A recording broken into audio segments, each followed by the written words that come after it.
जब अहंकार में चूर रावण ने मर्यादा पुरुषोत्तम श्री राम को निर्बल बताने का दुस्साहस किया, माता सीता को डराने और लुभाने की हर सीमा पार कर दी। वाल्मीकि रामायण के सुंदर कांड के 20वें चैप्टर में वाल्मीकि जी लिखते हैं, जब रावण ने अशोक वाटिका में शोक मग्न सीता जी को देखा तो वह काम के वश में होकर उनसे अनुनय विनय करने लगा। रावण बोला, हे सुमद्मे, तुम मुझे देखकर अपने अंगों को क्यों छिपा रही हो? मैं तुम्हारे प्रति पूर्णतः आसक्त हूँ। डरो मत।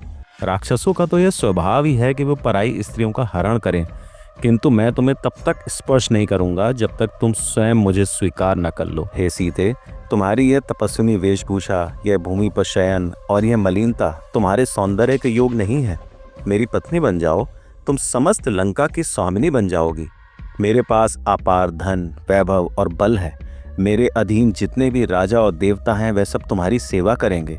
रावण ने आगे बढ़कर अपनी शक्ति का दम भरते हुए कहा, हे मैथिली, इस संसार में मैं किसी दूसरे ऐसे पुरुष को नहीं देखता हूं जो मेरा सामना कर सके।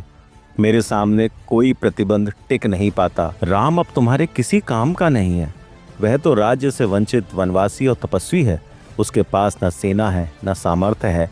तुम इस दुर्बल मनुष्य का मोह छोड़कर मेरा वरण करो।